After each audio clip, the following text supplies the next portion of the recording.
Hey everyone, welcome back to On Purpose, the #1 health podcast in the world. Thanks to each and every single one of you that come back every week to listen, learn, and grow. Now, I know you're here because you love learning about new insights, ideas, principles that can transform your life, things that you can put into practice, ideas that you can actually take into your life, apply them, and see changes and transformation happen. Today's guest is one of the few guests who's been on not just once, not just twice, but a third time. I don't think there's more than 3 guests out of our entire library that have been on as many times as today's guest.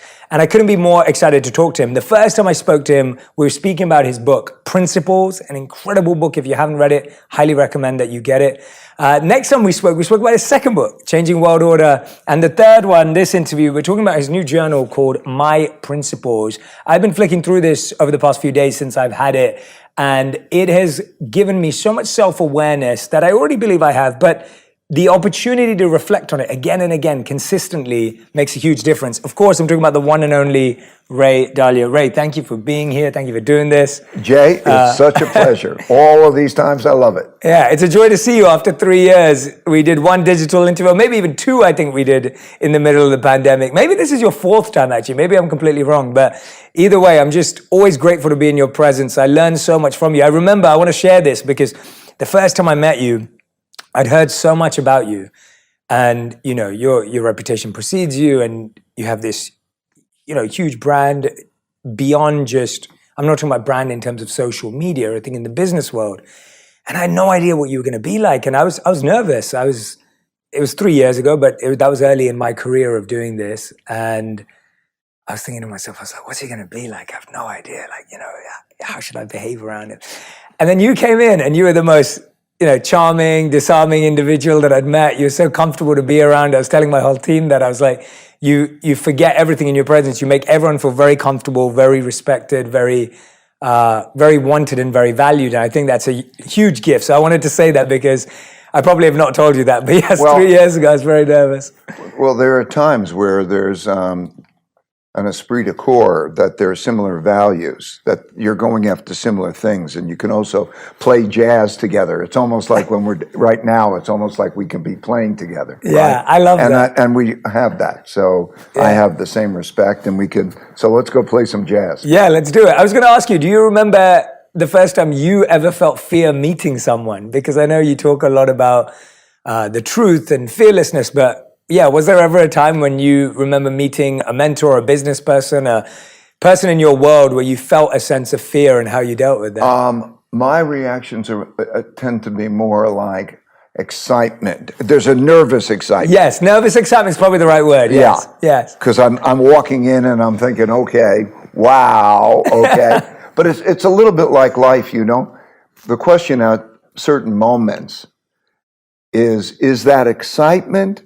For some people, it's excitement. For some people, it's fear. Mm-hmm. And it's not just at those moments of meeting somebody like that. It happens a lot in life. Yes. It's almost ambiguity, a taste for adventure. I think I'm more the taste for adventure. Yes. So I will nervously go in maybe with some palpitations and feeling more excitement at it. Like I feel excited about this. I think that's a great refinement. I would say I feel the same way. It's a nervous excitement. That's something special you have. You have this ability to be really clear about words, really clear about emotions. When you read your work, when you're in your work, was clarity something that you always found easy, or how did you develop that ability to be so clear about the language you use, even just what you did now? It was like, I used a word and you're like, actually, I feel this. And I'm like, yeah, actually, I feel that too. So tell me where that refinement came from. I honestly don't know. I have a lousy rote memory. That means, really, rote memory means like if it doesn't have a reason for being what it is, like a phone number, a name, or anything like that, like I'm terrible. And in school, terrible, memorize this one. But if it's within a context and there's a story or there's something, I have a superb memory of how that transpires. Wow. And I think I was born that way.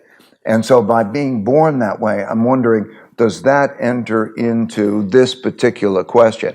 And then I think my job requires me to be thinking in terms of that sort of clarity, but I really don't know. Yeah. No, I mean, it's fascinating for us to at least learn that and perceive that in you. But it seems like you've done a lot of reverse engineering as well to create the principles in the first place, like observing success, observing failure, observing wins. It seems like there's been... No, you're putting your finger on it. What I did is I got in a habit in a very early age that whenever I would make a decision, I would pause and reflect, particularly if it was a painful decision or a painful moment.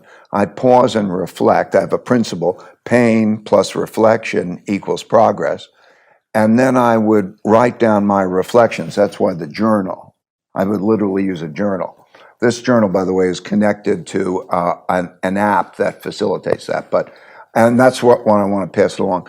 And I think that helped my clarity, because at that moment of stepping back, when there is greater clarity, when there's calmness after the storm maybe, or the excitement of the adventure, whatever it is that you're reflecting on, that reflection, writing it down and thinking about it, and thinking, am I clear? I think helps my clarity a lot. Wow. I remember a few years ago when you went through something, extremely tragic. I emailed you just a note of love and support, and you quoted that back to me then in an email, and I was just blown away by that, because I have quoted pain plus reflection equals progress by you a million times. I think I repeat that in every keynote I give, because I think it's such a powerful principle, because as soon as you remove the word reflection, progress disappears and all you're left with is pain.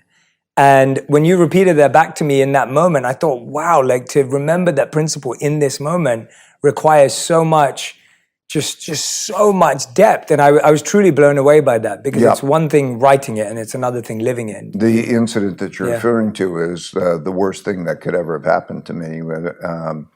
I would have rather died than have it happen, was the loss of my son. Yeah. But meditation helps a lot, right? So meditation and reflection, because whenever there's pain, there's a reality. It tells you something about reality, and it tells you something about how to deal with reality, the reflections. Yeah. Life is life. It comes at you. It is reality. You can't change it. Okay? You can influence it based on your reactions. Yeah. But you have to deal with it. And you have to deal with it in a calm way. So meditation helps you be calm. It helps you see the clarity, and then move beyond that to deal with the circumstance as well, I think. How did you come to accept that? I think a lot of people struggle with accepting that life's going to come at you. It's going to do what it wants. I think we have a desire for control. And when someone looks at someone as successful as you, they would infer that, oh, Ray probably is good at controlling things. He's probably good at making things happen. What is that balance, or what have you discovered about the idea of like control and acceptance? Like where do you live in between that spectrum? Well, I think, it keeps coming back, the serenity prayer. God, give me the serenity to accept that which I can't control, and give me the power to control that which I can, and the wisdom to tell the difference. And I think that really guides it. What is your best? And so it is the combination of acceptance, but also the desire to influence, right? And so, and if you're going to influence, you have to have that equanimity, like a ninja. There are things coming at you, and you can't be hijacked by your emotions. And the smartness of your move will determine the outcomes. And how do you learn that? Because it produces better results, and the other one produces bad results. And it's like, do you learn anything? It's the same way you learn, don't put your hand on a hot stove. Yeah, absolutely. Absolutely. I love that, because I think we live in the world right now where it's like, is it this way or that way? It's always, is it either or? And you're saying, well, no, it's both, right? We need both acceptance and control. We need both desires. And I think often we get lost thinking, well, it's one or the other. You can only choose one. And in either of those cases, it's reality. Okay? You're dealing with reality. So to go above it is so important, Here I am in this situation, and what do I do? What resources can I use? Who might I speak with for help? All of that helps you navigate, because you still have to deal with reality. Yes, absolutely, absolutely. When did you? We were talking about my principles, the journal, and I know, like you said, there's an app attached to it. And for anyone who's wondering why this journal is different, there's so many reasons why it's different. A, because it has better prompts than most journals I've seen, but it also has this QR code that kind of you can scan on every page. And so whether it's doing the assessment or whether in this case it's watch a case study of this principle in action, it's an interactive journal, right? Which is very different. I think we have lots of journals where we write with a pen and you're jotting down your thoughts. But here, if you can see, there's exercises included as well. I'm intrigued, when did your personal journaling practice start, Ray? Or did you? About 25 years ago. But I want to say that by being, it gives you sort of an option. Do I want to have what I'm doing saved online so then I can play around with it? In other words, I got the data. Yeah. So now, once I've got the data online rather than on a piece of paper, you can do things with it. But sometimes that piece of paper. But I started about, I guess about 25, maybe 30 years ago, I can't tell you. When I started building my company, it was a point of having 67 people. I remember it because every holiday season, I started my company from nothing. So I had 2 people, 4 people. Well, okay, we got up to 67. I remember it was 67 because it was holiday season. And every holiday, I would shop for their individual gifts, and I'd write each individual long notes. And that was then long enough, took me long enough to realize that I really need to communicate better with them. I also journaled because I needed to write down my decision rules for the markets so that I could go back test them. So it's a very great power if you can know what your criteria would be and then say, how would they have worked in the past? How would they have worked in this country or that country? Because then you're not just making decisions, you have perspective on making the decisions.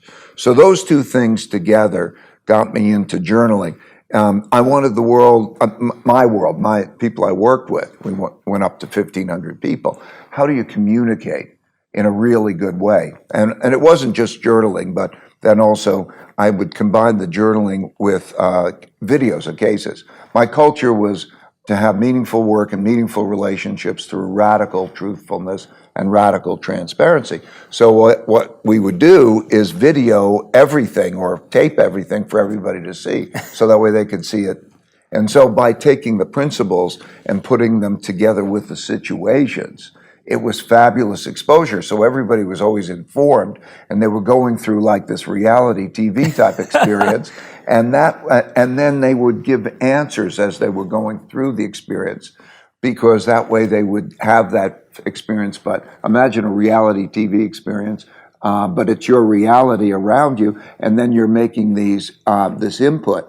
And then that input would be able to know what people would think. Wow. So we found all that experience really well. So we took the journaling of the principles, I did, and put that together with the videos. And that's on this app, Principles in Action. It's called Principles in Action. It's free, and it's rated 4.9. People love it. But that journaling experience, that reflecting together and communicating together helps to bring people together, and it also helps people understand, because too much stuff is stuck up here. Oh, wow. I mean, just hearing that, there's so many levels of journaling there. There's the journaling of, like you're saying, you writing down your principles or the gifts and working with people. Then there's the journaling of even videoing everything. I mean, that's journaling, right? You're documenting it, it's recorded, it's there to reflect upon. The most brilliant part about that, though, is that I think today people have started to think journaling just means writing down your feelings or writing down your thoughts, which is, this is... No. I mean, I think it's good to write down your feelings. Of course, yeah. So to bring them forward, to look up to you, and to look at them. That's a good exercise. Religion is a way of life, is an approach to life. I don't mean Yes. the God part of Yes. religion. I mean just how do you approach life, and you get to make that decision. And so it's really when you're in a situation, what are you going to do in that situation and why? And of course, it starts with your deeper needs, whatever they may be. What do I want out of life? Who do I want to be with? What are the directions? Okay. And then it comes down to the particulars. And the particulars can be aspirational. I'm 73 years old. I know that at this particular part of life, I want to pass along the things that are valuable for me. It could be on how do you fire a person? How do you treat that person? It could be what is your relationship like? And so those are the principles. It's not journaling feelings. And I found that very, very valuable. But I'm in a new phase of my life in which what I want to do is get the best principles from everyone. I've been passing along my principles and so on, and people find it helpful. What a joy it is, as you must experience, when people say, oh my God, you've changed my life. But other people can do it. You're doing it. And I say to so many people who are really very, very successful people, who have never written down their principles, that they're going to die with them. And if they instead write them down and make them clear, then they're teaching other people, because there's a life arc, right? We have experiences that, decisions we make that make us successful, okay? Including how to deal with pain. And so if we write those things down, we can help other people. And I think, like, I probably won't be around to speak to my grandchildren in the way that I would like to then, but they will have those principles. And so now my aspiration is to get the best principles from wherever they come from. So this journal will be accompanied by an ability for people to submit their principles. And I'm doing that also with the most successful, impactful people in the world. That's why I'm going to be grabbing your principles, and that'll be put online so that people can vote up what are the best principles. They could either go to Jay Shetty's principles, or they can say, through that voting, what's the best principle for the thing I'm dealing with? So that way they can look and they say, I am dealing with this situation. Push the button. That's fantastic. And then what are the best principles for that situation, wherever they come from? And then they could choose their principles. And that's, I think, foundational for life. Yeah, that's fantastic. And I know that's what you're focusing with this, is like, you want people to come up with their own. Yeah. And that's going to mean being exposed to a lot of different ideas, a lot of different insights to find what they can hold on to and then develop themselves. Did you always think, you've always said that to me since I've met you, and obviously that's been the journey that you're on right now, that this phase in your life is giving back and sharing the principles you've learned. Have you always had a vision for different stages of your life? And I don't mean a 5-year, 10-year plan. I mean more of like, this is the world I'm walking into. Like, is that how you... I would say, I don't know how many years ago, I started to realize the arc of life. Right. There's actually an exercise in the book on the arc in life. That's quick, the arc in life. Yeah. And these are all the different things that happen to you at that stage. It's almost like a script. And by going down this script, one can see where one is, and one can see the things that are going to come at them. I started to realize that in a big picture pit. I don't know, maybe it was 25, 30 years ago, I can't say. But then I began to research it and understand it a lot greater. And then I began to feel it. You feel it. Again, when you can connect intellectually what's happening with subliminally and emotionally what's happening to you, you gain perspective. And so this phase, it's not just an intellectual thing. I don't know, maybe nature has programmed us in our minds to have these needs and feelings at certain age. So I know that now, like, the greatest joy that I can have is to help people be successful without me. I mean, I know what my time horizon is. And I know that my greatest joy is not any longer in being successful myself. That was great and it's fine and so on, but I don't need more of that. And my greatest joy is in helping other people. And I can't say whether that is instinctual, how much of it's instinctual, how much it's cerebral by seeing that stage in life, but it's apparent. Yeah, no, absolutely. And you're doing it. And I remember even in other ways, like not just business success, but I remember last year, my wife and I were doing a charity event to raise funds for COVID-19 in India, because we read a statistic that one person was dying every 5 minutes of COVID-19. And I reached out to you and you just gave such a wonderfully generous donation. And so in so many ways, you're helping and supporting, and it's been so beautiful to see. You're doing something, we were talking about this just before we started filming, but this idea of like coaching and mentorship, right? Like what you're saying is you're trying to preserve this coaching and mentorship for your grandkids, great-grandkids, everyone else's grandkids and great-grandkids as well, that will have access to this. And journaling is someone that we see so many greats did as well. It's a practice that has stood the test of time. There are two schools of thought. Some entrepreneurs believe that mentors and coaches are a huge integral part of their life. I know that I've had spiritual mentors, financial mentors, career mentors. I've had mentors in every area of my life. I see you as a mentor. On the other end, there are entrepreneurs who believe they're self-made, that you don't need mentors, you don't need coaches, you don't need to listen to anyone's advice.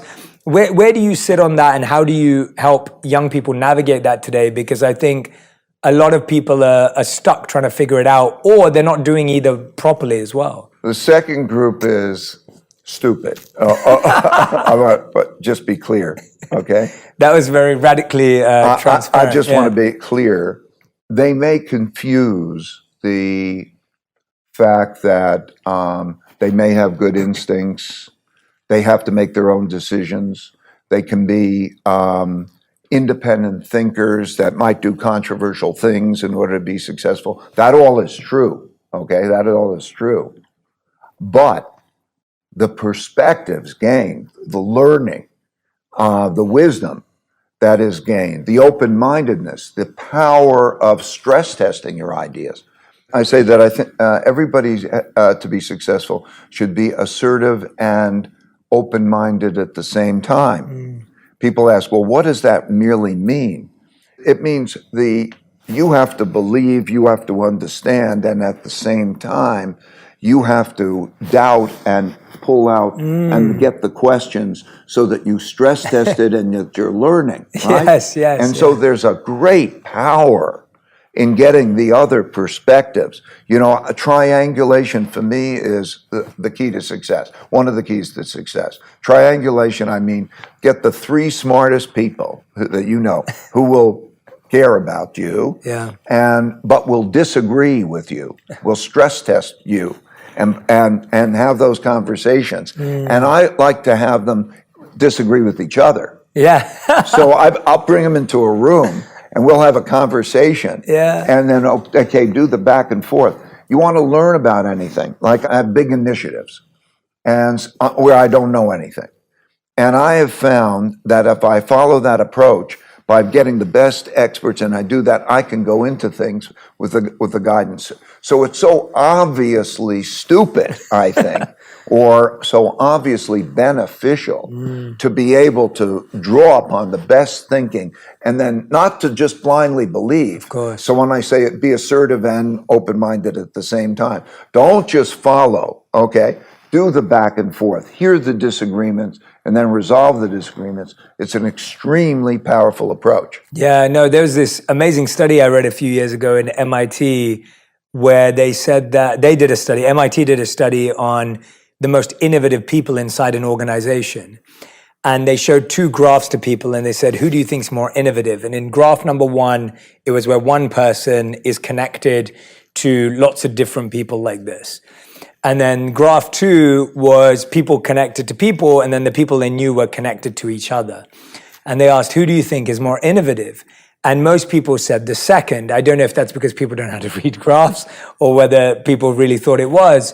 But the answer was that if you know people who all know each other, chances are you're going to be less innovative and less effective because you live in an echo chamber. But if you know people who don't know each other, who have more random ideas, disagreements, are less likely to affirm each other's beliefs, which is what you're saying, you're actually going to get to a better answer. And so they were saying that if you know people from different backgrounds, different walks of life, different expertise, therefore there will naturally be debate, you get healthier answers. So I think that study always stands out to me. And this is a problem, the biggest problem of our society now. The biggest problem of our society now is individuals who are highly opinionated, who will not exchange open-mindedly the different opinions about things, and are in their echo chambers, whether it's on the particular media that they're connected to and so on, who are then having conflicts with each other. This is a threat to our society. Yeah, and let's talk about that. I think that's such a fascinating topic and idea, because I couldn't agree with you more. If I had to say it for myself, I think maybe it was from, working. I love both my parents, but I was mediating their marriage since I was a kid. And so I was very good at being on both sides. I loved them both individually. And I would always I'd know I could listen to my mom and I could hear her side and I could empathize with her. And I'd do the same with my dad. And I'd be there for both of them. And it became a natural thing that I was able to do, I think, because of that. When I reflect on it, I think that's how I gained that skill. So I've always found it very natural to be able to understand different sides, to really empathize and connect with different people and see that there's truth and challenges in both. But I think that's hard to do because I think today we feel ideology is our safety, right? And ideology is what makes us feel secure in who we are. And so, right, that's a serious mistake. Right. So yeah, let's dive into that. How do we let go of that in recognizing that actually knowledge and knowing is far more a safety than holding on to one ideology? I think it's simple. The fear of making bad mistakes or being wrong should be a motivator to take in these different perspectives and then weigh things, okay? An ideology, though, let's say it's a political ideology. I want my children to be educated in a certain way. That's a very particular important ideology. Still means that there are choices that you have. And then the question is, have you made those choices in the best way? And then after you've made those choices, what are you going to do about it? Should you move from one place to another? Should you, what schools do you pick? Those kinds of things. Life is just a matter of those particular choices. And there are win-win relationships and there are lose-lose relationships. And win-win relationships are a lot better than lose-lose relationships. So knowing the approach to that, knowing live and let live, I can make my choices, I can move here, I can do this, or the mutual respect that you have for it's okay, you can have your point of view. To be less judgmental is better. I mean, it's better for everybody. Yeah. Is somebody doing you harm? That's a whole different thing. But all of that, I think, is very, very important.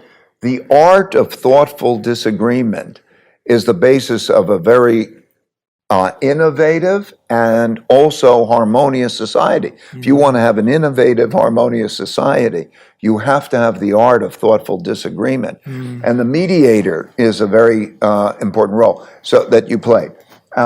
Because like I wrote in my other book, Principles, one of the handy things is, if you're having a disagreement, one of you might be wrong. And how do you know? And how do you get past that? And so the classic thing is to agree on somebody who you mutually agree will be a fair judge and a fair mediator. And if you mutually agree on that person, then you bring them, then they can help you along.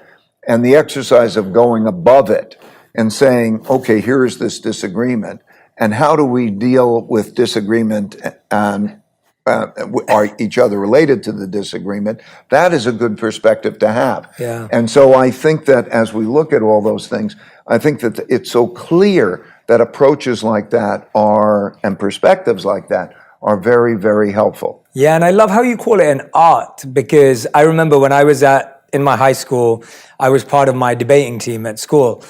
And I first got into it because I found public speaking natural and I enjoyed it. And, I guess as a young man, I thought it was fun to argue with people and defeat them and things like that. And I'd go up there and I'd know how to pick apart someone's argument, and I'd know how to bend it and twist it. And then I remember one of our teachers or coaches, he sat me down and he said, Jay, do you think you're good at this? And I had a young person's ego, like, I was probably 15, 16 years old. And I was like, yeah, I'm really great at this.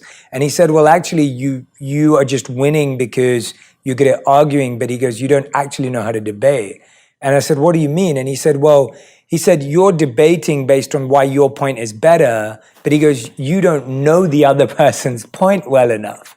And so he said, the only way you become a great debater is if you also deeply study the opposing argument.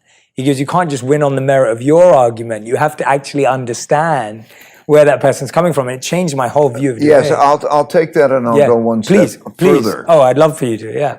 The one step further is not to win your point of view. Yeah. The one step further is to get a truth. The real winner is somebody who learns something. Mm-hmm. Absolutely. Okay, so I'm talking about in life. Yeah. Maybe on the stage you say, you won the debate because you ended up with the position you started with. Yes. And you won it. We gave you the most points. Yes. But the real winner in life is to try to find what the best path is. And the one who comes out of it, who has improved their understanding and makes a step forward, is the real winner. Yes. So losing the debate in many cases can make you a better winner. Oh, I couldn't agree more. Couldn't agree more. And I think that's the challenge. I remember there's a famous phrase, I don't know where it comes from, but there's three sides to every story. One's yours, one's mine, and then the truth. Right? Like but we so often feel that our side is the truth. I know it's such a terror. We've been raised that way. Yeah. You know, the educational system means, okay, you take a test. I came up with the right answer. I won. Yeah, okay. Yeah. It doesn't take you through the journey of saying, I'm now having experience and I was wrong. And how do I go above that? That's one of the big reasons why people often who are very successful in school are not very successful in life. Yeah, it's so true. Yeah, it's so true. And I hope that this podcast at least reminds people that any argument you have this week, this doesn't just apply with a debate in the workplace or a disagreement at home, with your friends, with your family, wherever you are. If you can take a moment to reflect on finding the truth, as you rightly said. And then a bad experience can become a good experience. In other words, if you approach it as a fight, it's going to produce a lot of anxiety. If you approach it as a curiosity and a game almost that you're playing with each other, okay, to try to get at truth, okay, then that could be really a wonderful experience. Yeah, but somehow we feel that admitting a mistake or admitting we were wrong or discovering the truth makes us weak and makes us... Bad education system, bad, because it just looks at that particular answer and it doesn't look at the sequence of discovering truth. And that's a problem. It's a problem. But I found in people that it's not a problem that they can't get over. I've found that we have this culture in which that's the culture, right? It becomes obvious if you're not doing it. Yes. And when you have in an environment like that, then people's behaviors change pretty quickly. Yeah. I would say in, I don't know how many months, it'll vary, but maybe 18 months or so on, that they would be curious. What might they be missing? And they understand that it almost is so silly to be a blocker of ideas and to be antagonistic when there's a different point of view. It's really stupid to do that. Yeah. And when they start to see themselves doing that and asking why are they doing that, that reflection and that then changing behavior then produces changed behavior that produces rewards, better decisions, and better relationships. When you have better decisions and better relationships, you have a better life. Yeah, and it does take time. You said 18 months there. I think I was talking to my team before we kicked off, and I was just saying that I feel like we finally, in my company, have a culture where everyone is so self-reflective and self-focused on what they can improve and how they can be better, that it makes it easier to have conversations where there's disagreement and debate and a difference of opinion because everyone is reflecting on themselves. They're not coming into something going, no, my idea is the best and we're getting it wrong. But I think that takes a certain kind of person and human who has that ability to do that while not losing their self-esteem. Yes, but that can be trained. Okay, here's the way it works. There is an intellectual, analytical part of our brains, logical and so on. And then there's this subliminal, which means we don't even know what it's thinking, emotional part of our brains that is operating that. If you speak with somebody and you put them in the position of saying, would you like this or would you not like it? And they start to experience the two yous, as I call it, then they start to see that they may not make a different choice. For example, if I say, Jay, I have these thoughts about what you're not doing well. Would you like me to discuss it with you? Or would you not like me to discuss it with you? Yeah. Or I think you have, I don't know, it could be even a fatal flaw. Yeah. By the way, fatal flaws are not fatal because you may not be able to change yourself, but you can work with people who are strong where you're weak to be able to be successful. Yes. But when you ask that, those things that they find a barrier, it's quite often the case that intellectually they understand it. Yes, obviously it's desirable for you to tell me maybe things I don't want to hear. Okay? Yeah. But I know that, of course, I first of all, I want to know that you're hearing those things. And secondly, maybe they're true. And so that exercise of speaking where the intellectual and the subliminal are at odds, and they see that it's at odds, and then they begin to pursue a way of being, is a training process that can help them to say, I want that. Yes. Yes. It's almost like the debate that we're seeing externally is actually a debate going on internally between them already. Yes. That is it. Yes. The biggest debates we have is that debate, the emotional us with the intellectual us. And the path really to success, in my opinion, is to be able to align those. Okay, what am I feeling? And then to reflect intellectually. Is that the right thing? If I'm going to, I don't know, punch the person, or if I'm going to maybe eat what I shouldn't eat or something. And then intellectually, I can have the reconciliation between that emotional and that intellectual to make the decision. And I get alignment. And by the way, I find meditation helps a lot. I can get alignment.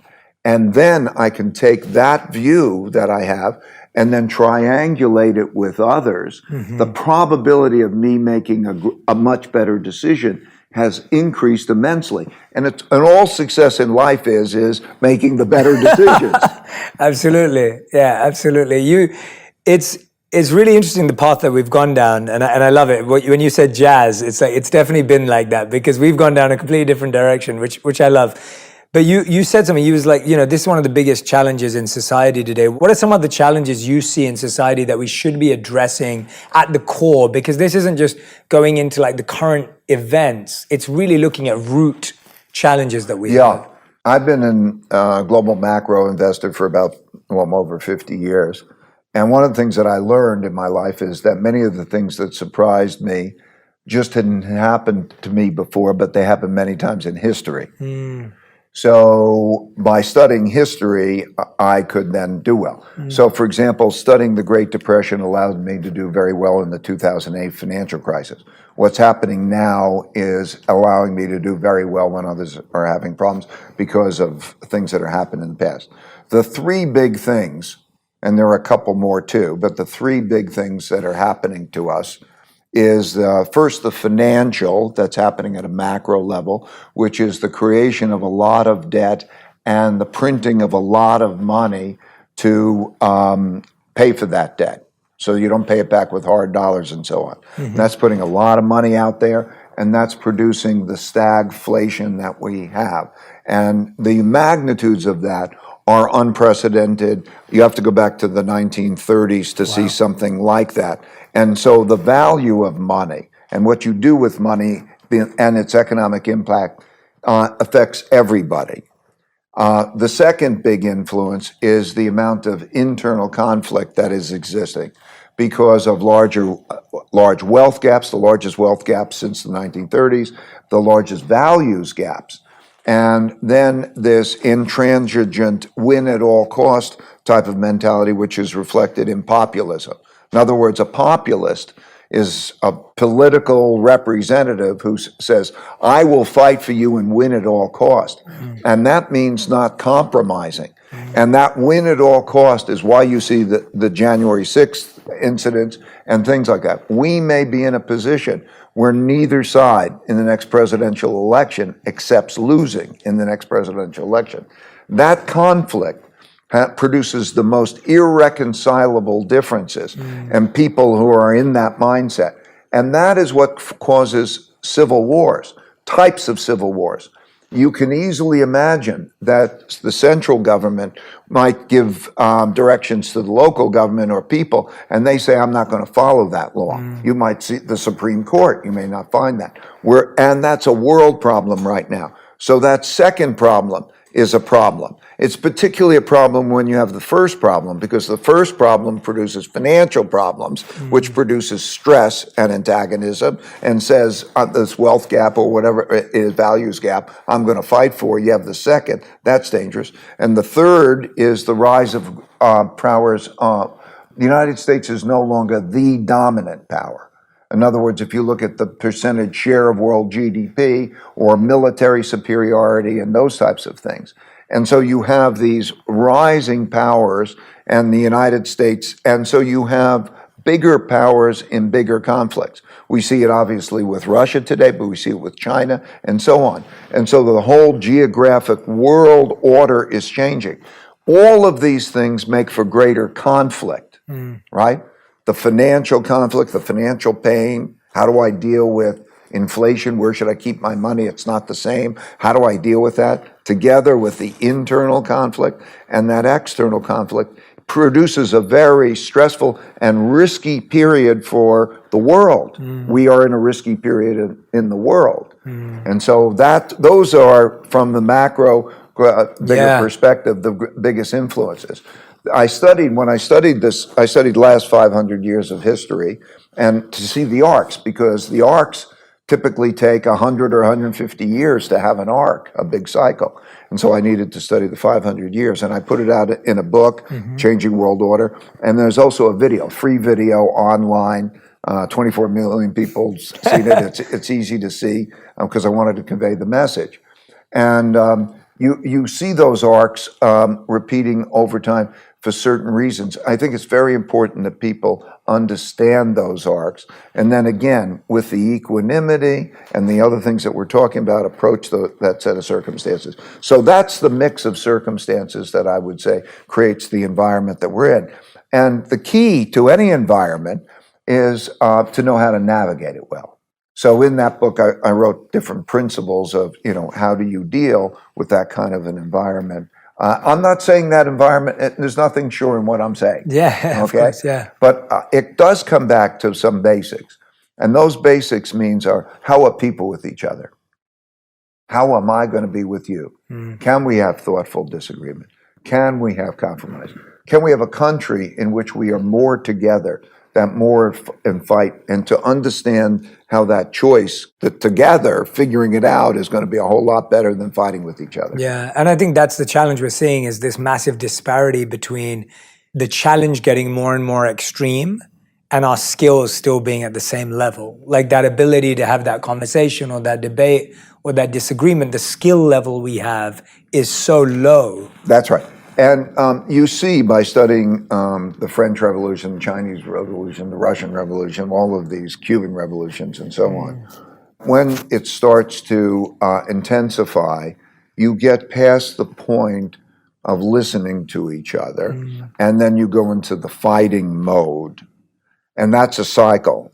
So like in the French Revolution, there were many in the middle who said this system is not working, and for both sides, and there should be a reformation and making move.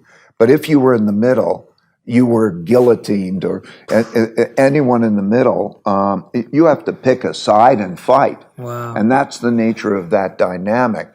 It's all within us. Because if you take any measure of living standards, the world has more wealth than it ever has. It can have greater longevity because there's greater science. So what we have in totality, the world has more than it has ever had, right? So our opportunity is great if we could just work it out, right? But we can destroy each other. We can hurt each other very badly because of human nature.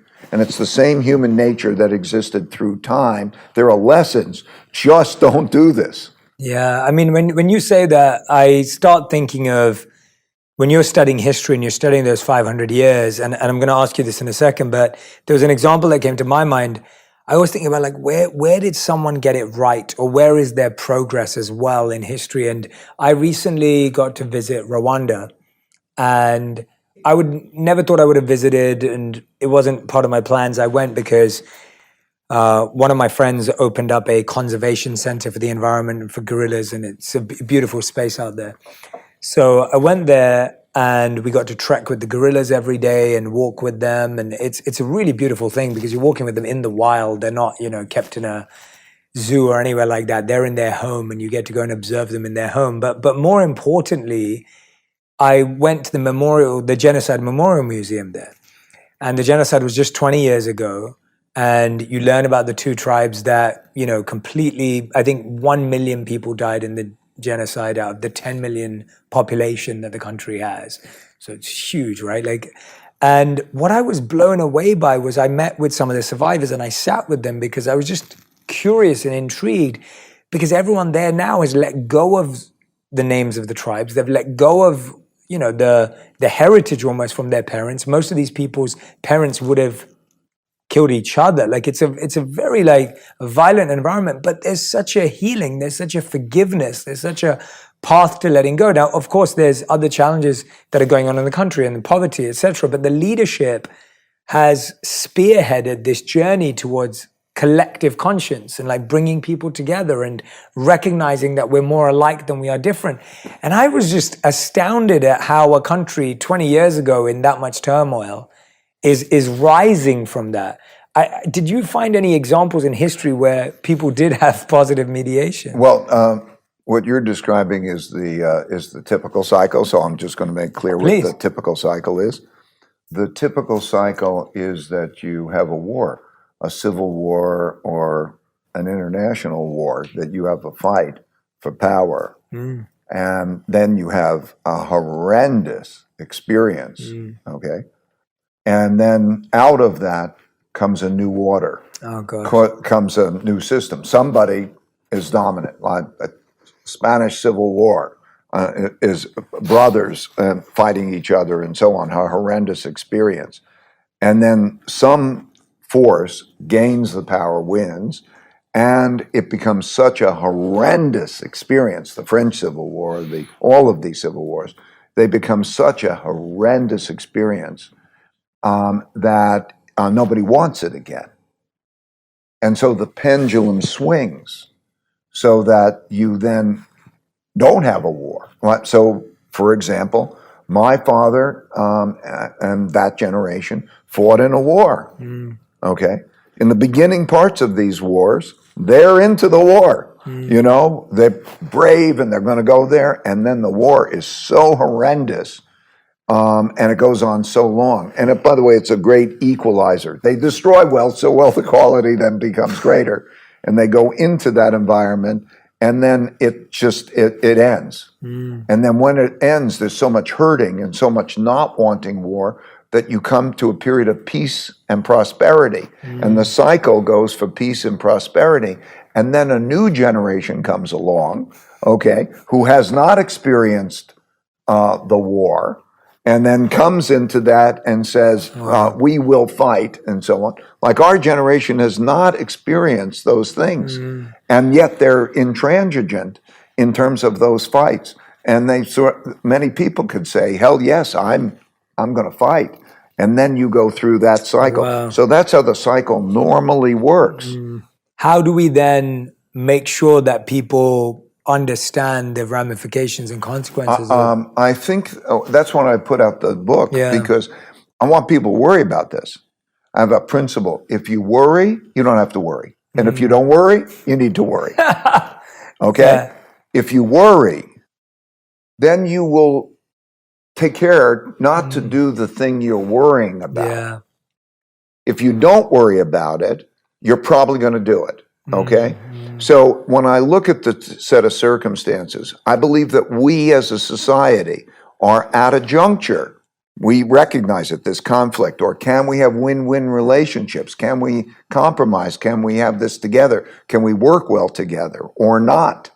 Okay, we're at that. I think by seeing those alternatives and having a middle, I pray for a strong middle. I pray for avoiding the extremes and the fighting between those extremes. And maybe if that's the case, then we will get it. And it's hard when the system's been set up for the extremes, right? Like it's difficult when I think it's more human nature than the system. Like, okay, we've had this democratic system over through a period of time, but we had one civil war and we've had others. How are we going to be? Democracy worked very, very well for a lot of times in a variety of ways. I don't have to recount them.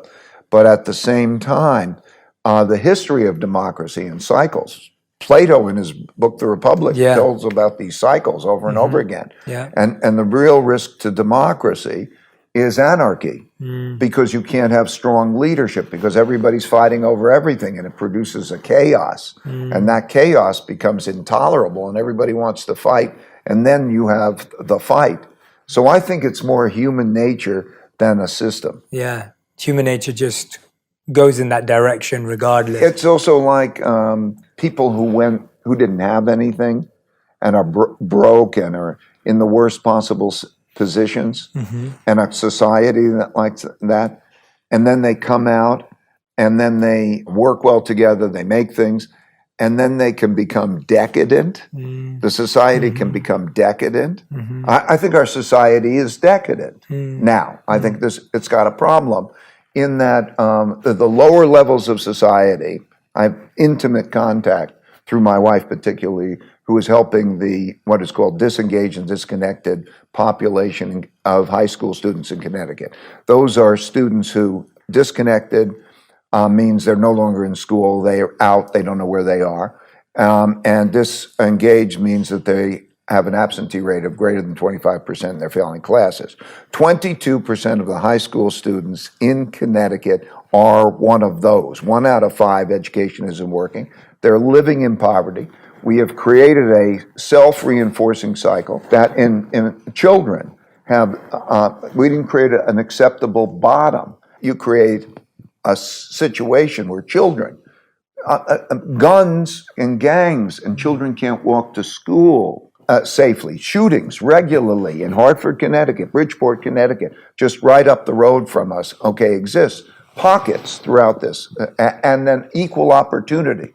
We do not have equal opportunity. And to simultaneously have a situation in which we are not taking care of the basics, but we are really over, doing the luxuries, is creating a set of circumstances that's a problem, I think. And so I think that's how man is with each other. Yeah. So it's a cycle. If you get spoiled, like this is the thing I worry about, our family make sure our family doesn't get spoiled, or the kids don't get spoiled, because what happens is then they're not strong. That's a cycle. Yeah. It's like 3 generations, the classic 3-generation cycle. Somebody works hard, they make it, they have those sound values.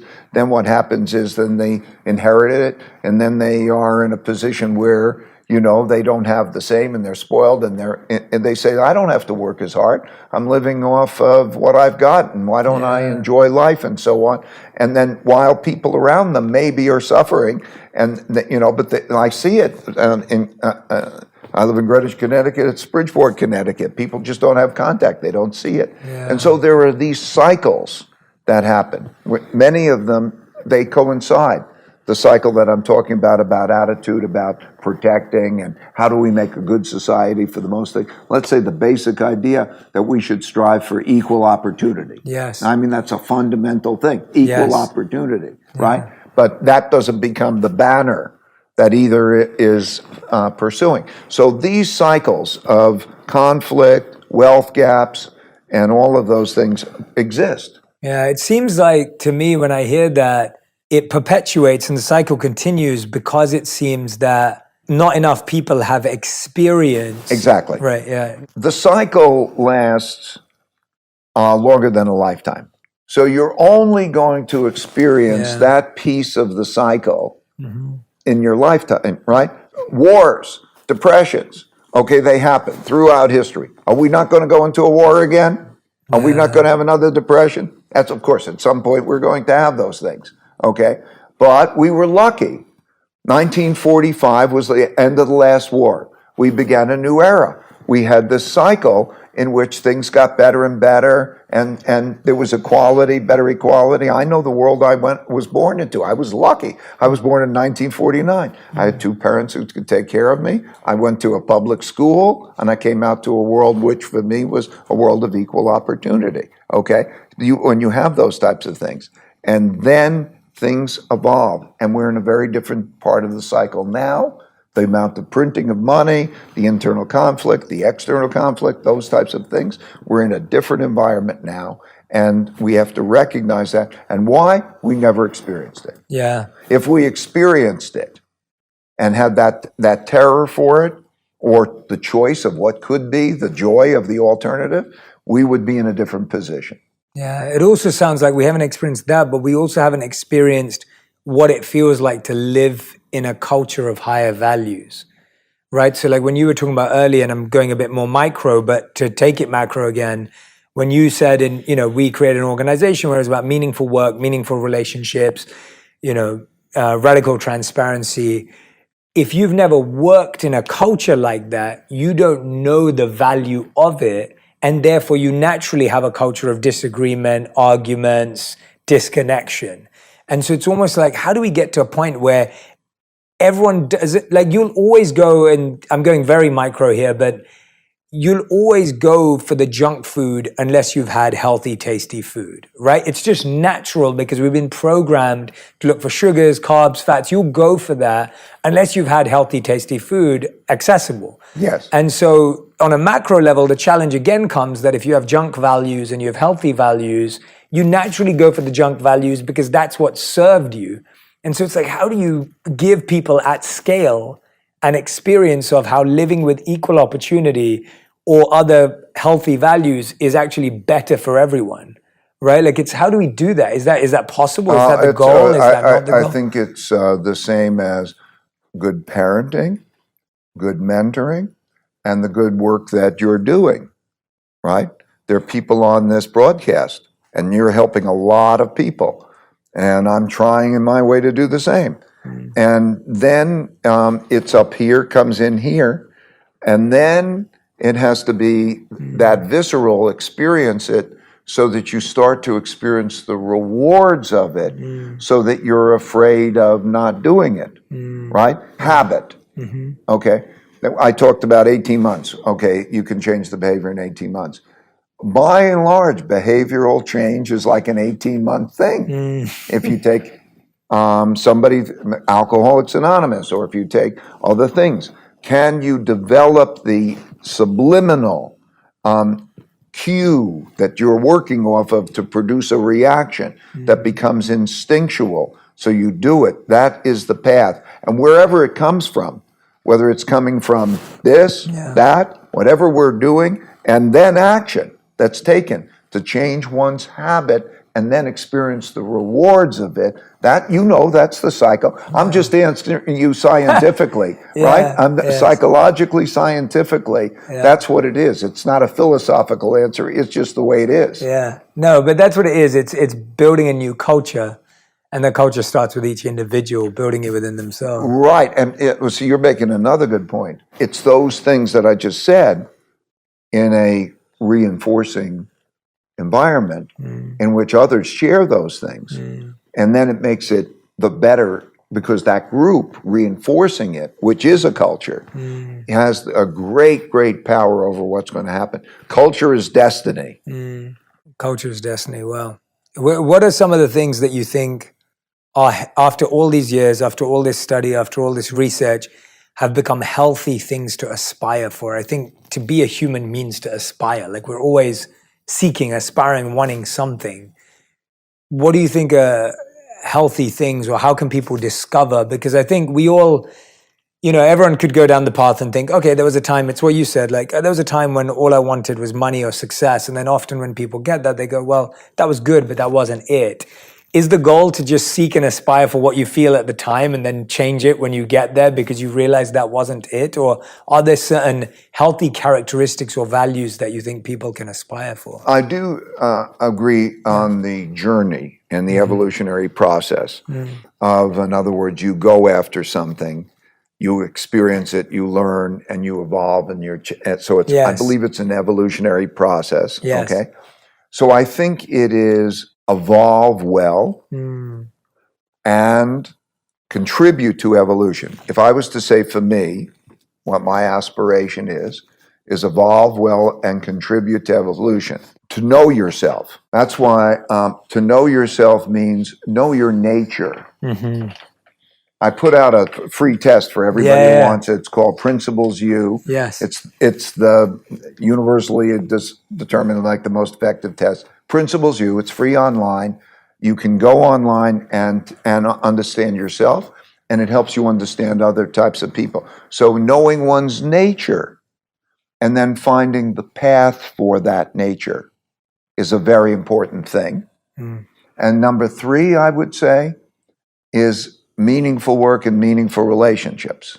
Yeah. For most people. Yes. If you have something you're into and it's a passion and you have wonderful relationships, it's, for almost all people, wonderfully rewarding. So I would say it's, those 3 things. Right. Those are beautiful answers. It's always such a joy and pleasure to talk to you. I always learn so much. And you set the tone. When you said jazz, you gave us full permission to just go off piste and really co-create. And I love where we got to. When we spoke last week and we were saying, what should we talk about? And I never thought it would go in this direction, but I'm so satisfied by this meaningful conversation because I think we went somewhere we didn't plan to. And that always feels like a better end than what you did plan to as well. Well, this was like playing good jazz, but this isn't the end. No, please. Like what I'm telling you is that I'm coming back at you, man, right? Oh, okay. So I am going to, you asked me a lot of questions, okay? But what I'm going to do is I'm coming at you for your principles, okay? I want you articulate, and I'm going to give you those things because I want that to be put out, okay, and distributed. And I want people to vote them up for the best situation. How do you deal with a divorce, a death in the family, whatever? I'm going to give you a bunch of those types of questions. What's your formula for success? Okay? So imagine now there's Jay Shetty's and there's other people there that they can vote those things up to get whatever they think is the best, which is essentially creating the principles for themselves, or almost the way of life, the religion for themselves that they think is going to be best. So I think that's of paramount importance. I can't wait for that. I'm so excited. I'm so excited to contribute, but more excited to use. It sounds like a fantastic resource. You're developing that right now? Yeah. And the goal is that it will be every area of life. Every area of life. Like business, family. That's right. I want anybody on anything to give the principles, right? Yeah, that's and you just push the button. You say, I need help with, I've got a ADD 4-year-old. Yeah. Okay? Yeah. Push the button. What's the best principle? That'd be amazing. Okay? That's what I'd like to do. So tell me, in terms of the journey of life, what are you going after and why? How do you look at your journey of life? What are you going after and why? And that's you.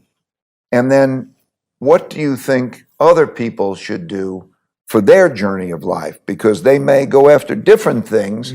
So give me the more general answer that may not be just yours. So there's a few steps to this. The first thing I'd say as a general is that there are 4 really important decisions that I believe we have to make in life. And the first principle is, how do I feel about myself? I think that's a really important decision and choice we get to make every day is who am I and how do I feel about who I am and who I want to be? How do I feel about myself? Now, when we get there, I'm going to go to a principle that's going to help Please. that. I'm going to pull it out of you, okay? Yeah. So what do you do? Do you then, as you're making these choices, say, I'm experiencing this and therefore I feel better? And then, therefore, that helps guide me on what I should do? Yeah, so I think with that one, I think we're very aligned on the aspect of nature. I think we're very aligned on that. It's why I love the Principles U assessment. Like the idea of knowing that there is a wiring in the way that we've been created and evolved that allows us to be effective. And so for me, I have a short formula for that, and it's passion plus strengths plus service. So I believe that your passion is what makes you happy. And when you use your passion in the service of others, it makes other people happy.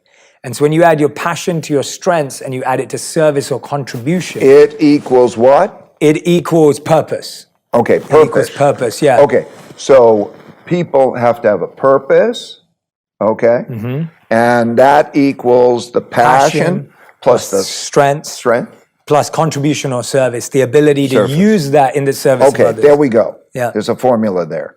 Right, there's a principle. Yes. Okay? Yeah.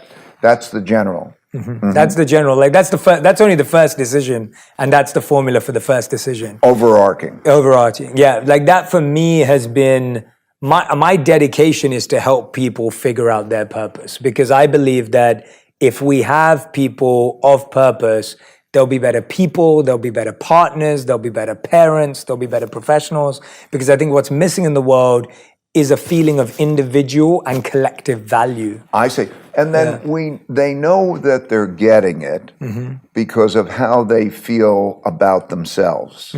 Yes, I think when you have purpose, what's fascinating about purpose is, I think and this is probably quite a nuance, but one of the signs of a lack of purpose is that we envy everyone. We want to be like everyone. We look at what someone does and we're like, oh, I wish I could do that. I wish I could do that. When one finds a sense of purpose, one can actually appreciate someone else for what they do really well, because you realize that's their nature and that's what they were born to do. And this is mine and this is what I was born.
To do. And so there's a lack of envy, I think, is a great indicator to a sense of purpose. Like I love what you do. I admire what you do. I could never do what you did over all these years, not because I'm insignificant or invaluable or I'm not smart. It's just because my smarts are different and I'm meant to be following a different path. And we so agree of knowing what your nature is and getting that feedback. Yeah. And by the way, and we both like Principles U as a step toward that. What about the life arc? Yes. The second most important decision applies to the first is, what do I do for money? I think that's that's the second, and that applies to what we said. Yeah. Right. So that applies to the two things. Those first two things are solved by the equation we just discussed. Like, what do I do for money? That's an important decision we have to make in life. Everyone needs to make money. Everyone needs to pay bills. So that's already there. The third most important decision we make in life is... I don't want to skip over that. No. Can we drill into that, or should we go to the next one? No, so we can drill into that. I think, we can drill into that. So absolutely. Yeah, how do you approach that question? I think that's what I'm saying. Some parts of it apply to the nature aspect. And I think the part that is missed mostly in that, and I love the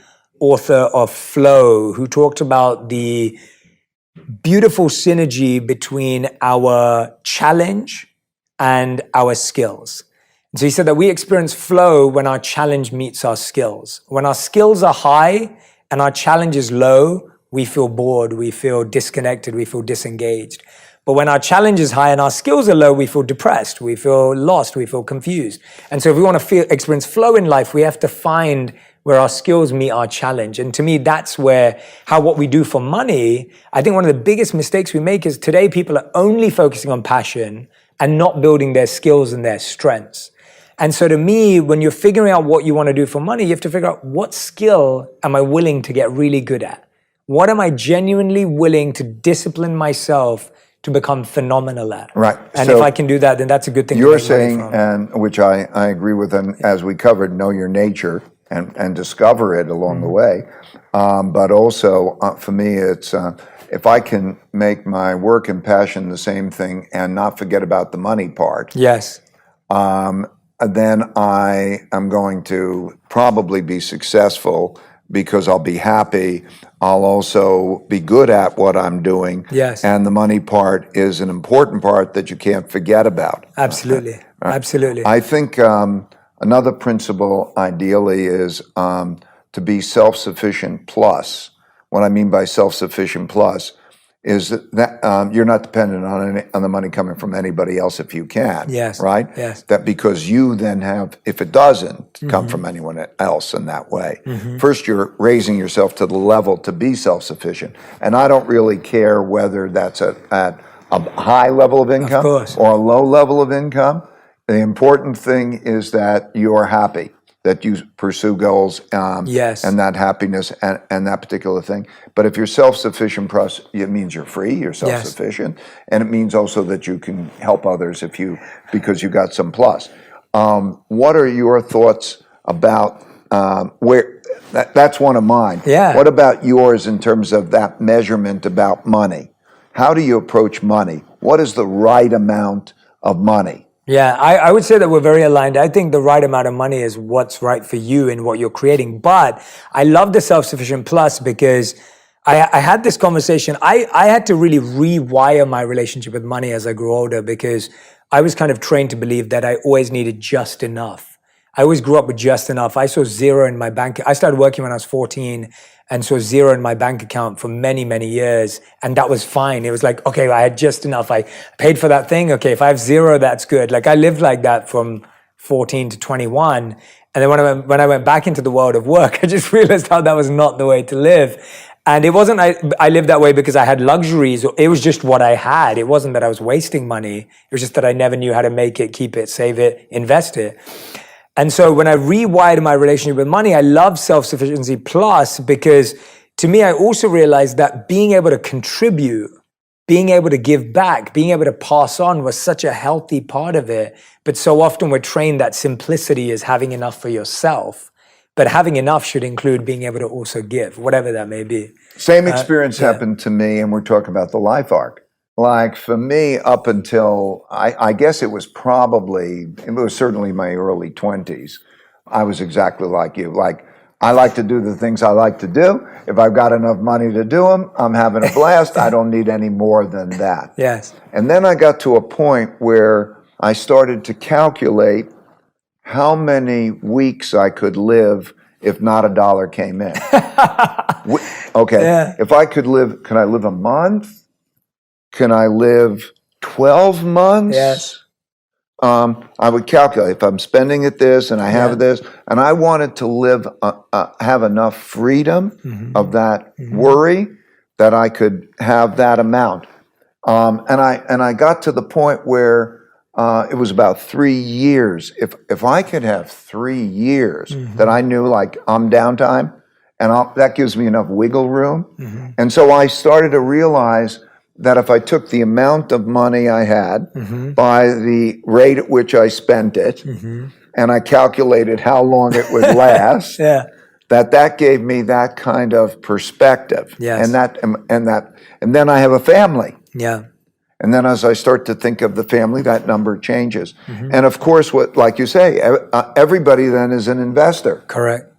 Because everybody's who has that has to put it somewhere got to know about it. Yeah. But I had the same experience.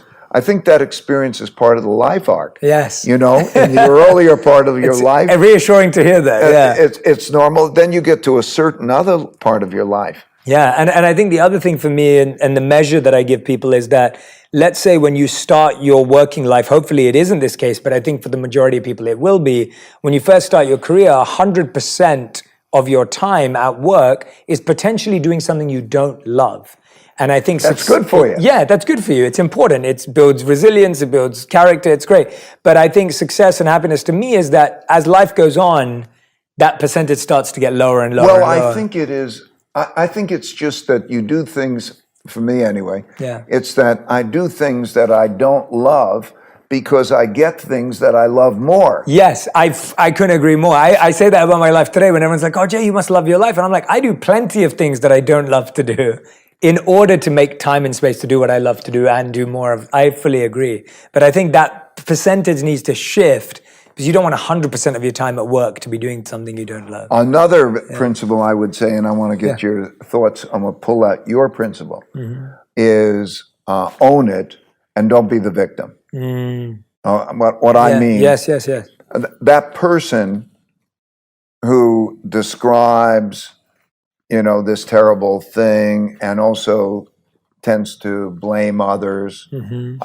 This thing happened and that thing happened, is probably not looking at it as, what do I do in this chesslet game of life that is now having these things come at me? Where if you own it and you say, listen, this is your game, this is your life, and these things come at you, and now it's your move, and you got to make those moves right. So you're thinking not woe is me, but you're thinking, okay, now I've got to do that. Yes. I think that's an important approach to life. What do you think of, Yes. and what is, or your version of something like that? Feel free to totally disagree with me. I wish, I'm not saying I wish I disagreed with you. I don't, because I think there's a lot of similarities. I've always called it change the situation, change yourself. And it's like, I think a lot of us, those are two choices. And I think a lot of the time we put a lot of energy into changing a situation.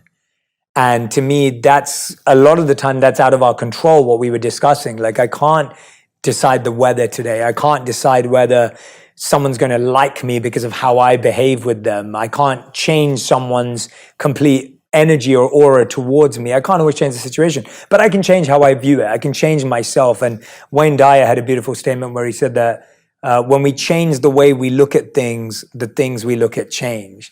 And I think that's always been very important to me, is that if I can't change the situation, how can I look at it differently? How can I change the lens through which I'm perceiving this? So I hear that connected to the thing that you said earlier about whether you're feeling good for yourself. Yeah. And it brings up another, is don't worry so much about the approval of others. Yes, that's a great one. I mean, that's a huge one. I mean, that's at the core of so much of this. I talk about, in my book, Think Like a Monk, I talk about the 4 C's for the 4 types of people you'll meet in your life. And the problem is we're trying to find one person to do all 4 of them. So some people in your life are going to have character. You go to them because you know they have high character. That's why you trust them. They may not always be around. They may not always be available. They may not be, they may not be next to you every day, but you go to them because you know if you want to make a decision with high integrity, that person is a person of high character. Then you have someone in your life who's consistently there. You have someone who's always been your friend. They've always been around. They don't necessarily give the best advice or the worst advice, but they're consistent. They're there. They're with you. They will go through the trenches with you, and they're consistent. They don't always have the best next move or the best idea or insight, but they have value in the fact that they're loyal. They're consistent. But that is their value in knowing that. The third is care, someone who cares about you. I always give the idea of my mother. Like, if I called my mom right now, it's like, Mom, I was just with Ray. I just interviewed Ray Dalio. I learned all. She would just be like, have you eaten today? Like, that's what my mom would ask me. She's like, what did you have for breakfast? I'd be like, Mom, like, I just spoke to Ray. And she'd be like, no. What did you have for breakfast? What are you having for lunch? Right? It's someone who cares for me. I'm not necessarily going to go to my mom to ask her for advice for my podcast, but I know she's the person that cares for me. Like, I know she'll be there for me no matter what. And the final one is competence. There are people in our life who are high competence. They may not care about us. They may not have high character, but they're very competent in what they do. And I may take advice from them in that. So to me, knowing who to get approval of in different areas. If I try and get career approval from my mom, she may never give it to me because she's not happy for me to be on a plane and she's not happy for me to be running around and missing meals. She doesn't approve of that. At the same time, I don't need my spiritual teacher, for example. I go to him because he's of high character. But if I asked him for business advice, he'd say to me, well, this is my integrity principle, but he's not necessarily going to give me investment advice. So I think becoming very clear about who I went to approval for what became very useful. You see, these are coming out nice and quickly. It's like playing jazz, you know? Yes. There's something that happens really quickly and it happens. But it's very important to slow that down because I'm going to be able to take this stuff. Okay, yes. I have it in the book. No, not here. No. This is playing jazz together. Okay. I'm saying then to convert it to principles. Yes. So that somebody can look it up. Yes. Okay. Yes. Is going to be, this is why it's so great. Yeah. Because I can take what you've done and we can put it there. And then somebody says, when I go for that moment, how do I push the button and get the answer? Yeah. Right? It's going to be brilliant. Okay, this is an important thing. It's going to be fantastic. Right. So I want to just keep pulling these. I love it. These things from you, right? Yeah, I love it. I can't wait to do more. And you know, we won't go into depth on these. Decision 3 and decision 4. The third most important decision we make in life is who do we give our love to and who do we receive love from? I think it's a huge decision. Maybe the most one of the most important decisions. The most important decision. I was just at my. I'm sorry for the. No, I want to hear from you, please. I was just at my one of my son's weddings, and I was just describing what it is and the peace that I have, and I was making the point, which I truly believe, is who you pick as your life partner, the person you wake up with in the morning, and who is in that life partner, is the most important decision you can make. Probably, it's certainly right up there. So you're touching on that. So go. I didn't mean to. No. I want to. I mean, no. Hearing about your son's wedding, that's beautiful. I fully agree. Okay, it's such a that's huge what decision. I hear you saying. Yeah. So it's keep exactly going. that. And I think for me, I broke that down from research, from cultures, from working with clients in that space who have been married for a lot longer than I have. And of course, it would be wonderful to get your feedback. And wonderful Jim, who's both of our book agents as well, who's had a very long marriage himself. And so I'm always stress testing my ideas with Jim. I'm saying, Jim, what do you think of this? But I came with 3 things. The first thing is, this is the obvious one. It's like liking someone's personality. You have to like them. They have to like you. That's obvious. We know that. There's a sense of compatibility more than just chemistry. I think people often, I was likening recently an analogy of like chemistry is like a spark, like you light a match. There's like this spark, you hear the sound, you see the fire, but then the flame's going to burn out. The match is going to last like this long. But if you use that match to burn a candle, that candle's going to give scent forever. It's going to last. It's going to burn and be beautiful for so many people to experience. So that's that compatibility piece. The second piece, which I think is rare, is like a deep awareness and respect for each other.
Values. So I think if you really love someone, they don't necessarily have the exact same values. I don't think they may have similar versions, but they're never exactly the same.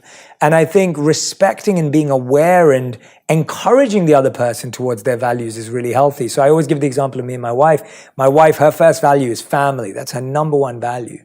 and my number one value is purpose. They're very different and they can be conflicting often. I want to be on a plane when we have a family event. I'm at an event when we're doing this. But we found a way of respecting each other's values and then showing each other that we respect it, but we're not forcing each other to have the same value because we're different people. And then the third and final one I found is a dedication to helping that person get to their goals, for them to reach their potential.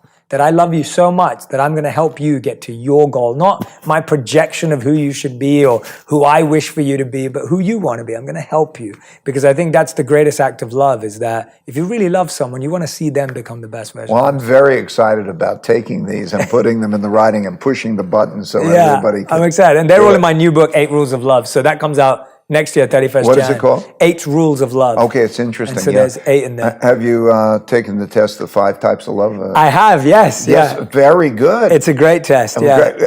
It was so interesting to see it. We did it at family, you know, my son's daughter-in-laws and everything. What are yours? I'm interested. What are your love languages? I want to know. I'm acts of love. Okay, acts of service, yeah.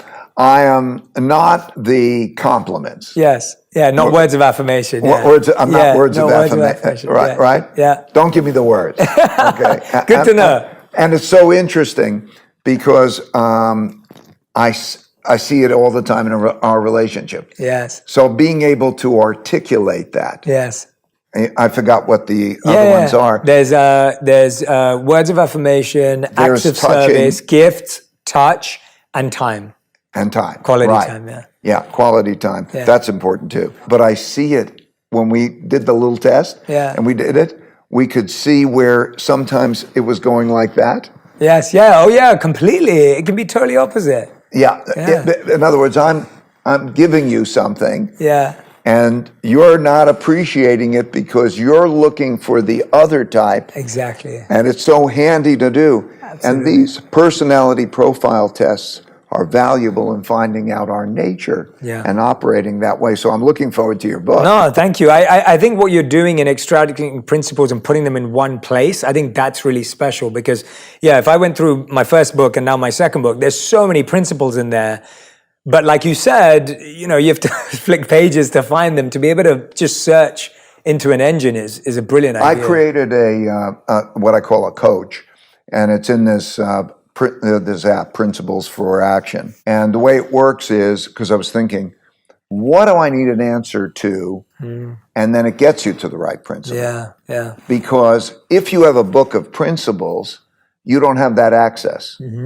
So the app is needed to be able to say, okay, here I am, I'm in this situation, boom, button, get the right ones, because you'll never find them. You'll never raise that book again. Yeah. Why not use an app? Yeah, absolutely. Much quicker and easily accessible. And I think the fourth one, to finish off my piece at least, was the fourth most important decision in the world that we make in our lives is how do we serve the world? How do we help the world? And it's interesting to hear you because those 4 decisions that I talked about, they move through the 4 stages of life as defined by the Vedas, which is what I studied as a monk.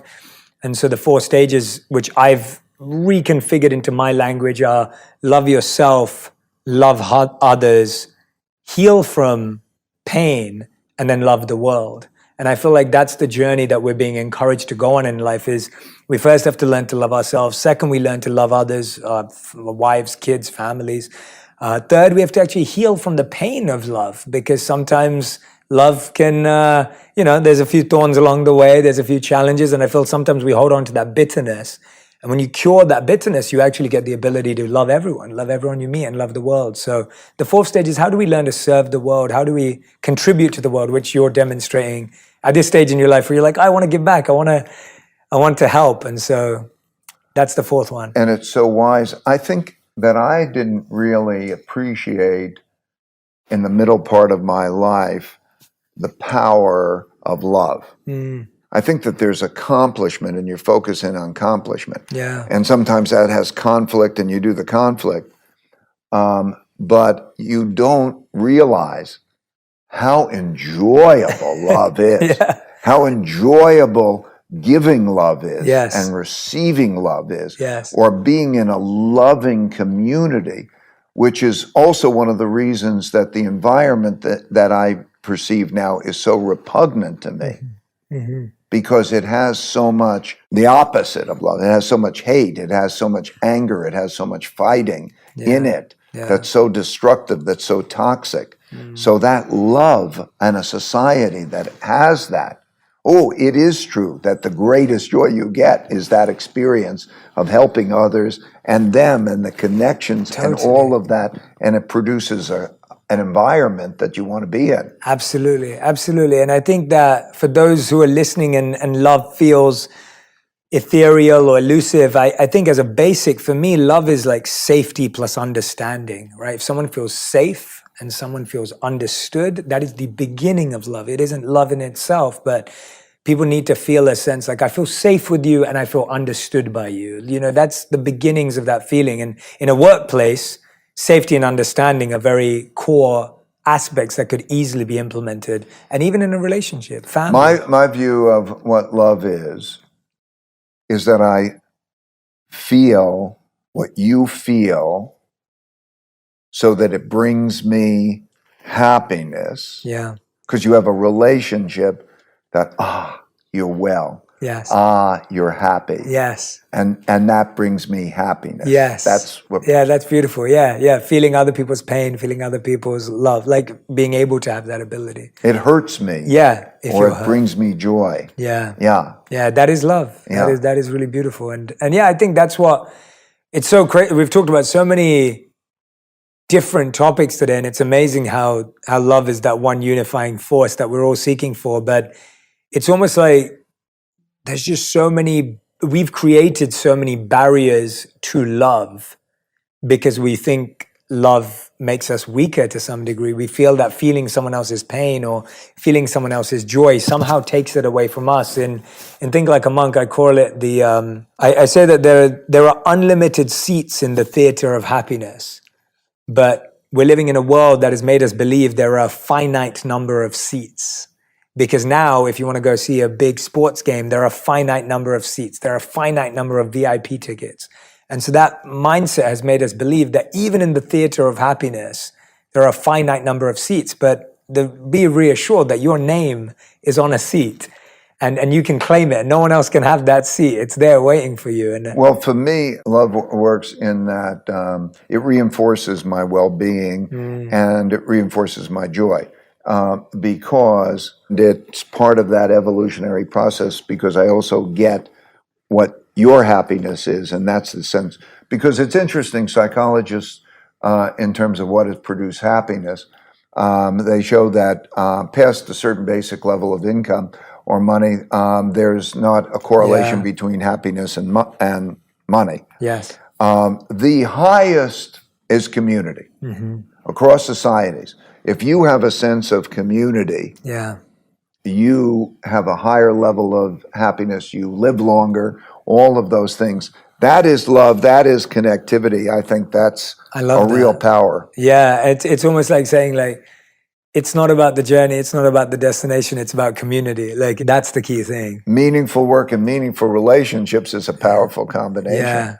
Yeah. Well, I could do this with forever. So could I. I mean, we could literally, I'm so glad you did this. This is good jazz, right? Yeah, this is beautiful. I'm so happy that you flipped it back on me. I got to share some things that I haven't really talked about in that way yet. So well, I'm you really can happy. expect more. Yes, I'm got all to in. organize it. I want to help me organize it. Yeah, I'm more. I'd so love that we to. put those principles in a good way. I think that is such a genius idea. Honestly, I'm all in. Any help and support I can give to formatting, sharing, amplifying, I'm in. Great. It sounds incredible. Great. Honestly. The world will be a better place. Yeah, I'm looking forward to that. What is it called? This is the app. This is on the app, or this is separate to the app? Well, this is going to be built out on the app. Perfect. We have the means by which we can collect them now.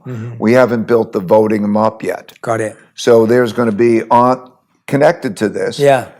All people will input their principles, and we're going to have all of these things, and they can go on and they say Jay Shetty's principles. Yeah, that's so cool. That'll exist. That's so cool. And take a clip of this tape and put it on, or whatever it is, so that people can see it. But the voting up, we're building. Yes. So that has to be built. That's brilliant. And we have a tool called the coach that will help to get them to the right principles, but that's got to be built up more. That's amazing. Well, we to figure out the coach as well. There'll be some synergies there. So. Oh, okay. I'll show you the Yeah, coach. show me that. Yeah, Because show we me that. have the first version Exactly. of it. And I'd love your feedback, and we can That'd be talk about how to amazing. do that. That'd be incredible. Yeah, it's cool. Amazing. Everyone who's been listening and watching, I hope you've enjoyed the jazz. I can't play any instruments anymore. I don't know if Ray still plays No, any. my dad was a jazz musician. Oh, really? And I can't play, and it breaks my heart. Yeah, I learned the piano and the drum kit. Now I can't play either. But either way, I hope you enjoyed the music. I'm so grateful to sit down with Ray to have this free-flowing conversation. These are my favorite conversations where I literally feel like we're just co-creating, collaborating, inventing together. I highly recommend that you grab a copy of the journal, My Principles. It's out right now. We've referred to a lot of different things, books and apps in the conversation. We'll put them all in the show notes so you have access to each of them. We have interviews with Ray on Principles U, Changing World Order, and Principles as well on the show. So if you want to go back and reference those, please feel free. A big thank you to Ray for being so generous